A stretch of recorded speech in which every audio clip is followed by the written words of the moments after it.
Warahmatullahi wabarakatuh. Perkenalkan, nama saya Ananda Anastasia.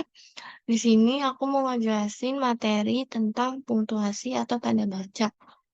Tanda baca itu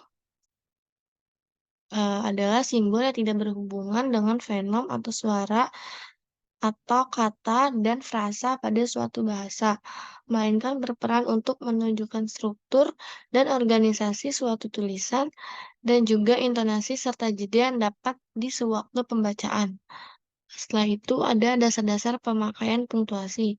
Satu, didasarkan pada unsur supramental, yaitu biasanya dinyatakan dalam bentuk tertulis melalui tanda baca atau punktuasi. Terus, dua, harus sesuai ejaan yang disempurnakan. Setelah itu ada macam-macam punktuasi. Satu ada titik. Titik itu digunakan dalam kalimat akhir biasanya. Contohnya kayak mereka duduk di sana, seperti itu.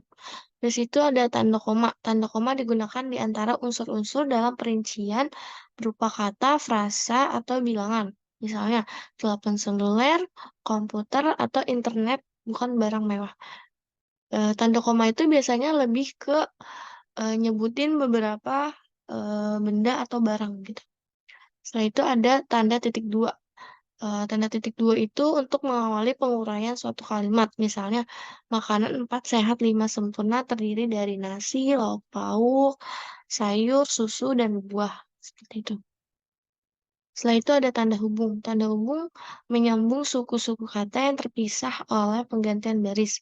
Misalnya, di samping cara lama diterapkan juga cara baru sebagaimana kata peribahasa, tak ada ga yang tak retak. Seperti itu. Setelah itu ada tanda pisah. Tanda pisah itu dipakai untuk membatasi penyisipan kata atau kalimat yang memberi penjelasan di luar bangun utama kalimat. Misalnya, kemerdekaan bangsa itu saya yakin akan tercapai diperjuangkan oleh bangsa itu sendiri. Seminar dan lokakarnya menyunting buku diselenggarakan oleh Dikti tanggal 12 Februari, strip 16 Maret 1990, seperti itu. Habis itu ada tanda elipsis. Tanda elipsis ini biasanya dipakai dalam kalimat yang terputus-putus atau dihilangkan. Contohnya kayak, kalau begitu, titik-titik-titik, ya, apa boleh buat? Seperti itu. Terus ada sebab kemerosotan, titik-titik, akan diteliti. Gitu. Setelah itu ada eh, tanda tanya. Tanda tanya itu biasanya dipakai di akhir kalimat untuk menyatakan bagian kalimat yang disangsikan kebenarannya. Misalnya, katanya dia berusia 100 tahun. Seperti itu. Terus itu ada tanda seru. Tanda seru ini biasanya untuk ngegambarin, kalimat emosional, seperti kayak, "Bersihkan kamar itu sekarang," misalnya gitu, "Tutup pintu itu sekarang," seperti itu.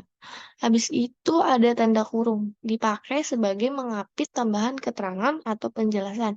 Misalnya, di daftar isian proyek, itu sudah selesai, contoh lainnya terus ada SIM, surat izin mengemudi, gitu. Habis itu ada tanda kurung siku. Tanda kurung siku itu dipakai untuk mengapit huruf, kata, atau kelompok kata sebagai koreksi atau tambahan pada kalimat atau bagian kalimat yang ditulis orang lain. Tanda itu jadi isyarat bahwa kesalahan itu memang terdapat di kalimat di dalam naskah asal. Contohnya tuh kayak sang Buddha mendengar bunyi gemer D-nya itu di dalam kurung gitu. Habis itu ada tanda petik ganda. Tanda petik ganda itu biasanya dipakai untuk mengapit petikan langsung, judul syair, karangan, istilah yang mempunyai arti khusus atau kurang dikenal. Misalnya, kata Hasan, saya ikut. Terus, kata Nani, dia ikut. Seperti itu. Terus habis itu ada tanda petik tunggal. Eh, un- Dia dipakai untuk mengapit terjemahan atau penjelasan kata atau ungkapan yang asing. Contohnya kayak malam Lailatul Qadar, malam bernilai. Gitu. Terus ada tanda garis miring. Tanda garis miring itu biasanya dipakai untuk kalimat pengganti kayak atau gantian seperti kayak contoh kalimatnya tuh kayak mahasiswa garis miring mahasiswi, seperti itu. Terus kayak harganya ditulis dengan angka per lembar, seperti itu. Habis itu ada penanda penyingkat atau apostrof. Terus dia tuh digunakan untuk menyingkat kata. Tanda ini banyak digunakan dalam beragam sastra. Misalnya, eee, kan kucari dan akan kucari gitu. Dia itu tanda penyingkatnya ada di awal kalimat, seperti itu. Terus, sudah selesai. Sekian dari saya, kurang lebihnya mohon maaf. Assalamualaikum warahmatullahi wabarakatuh.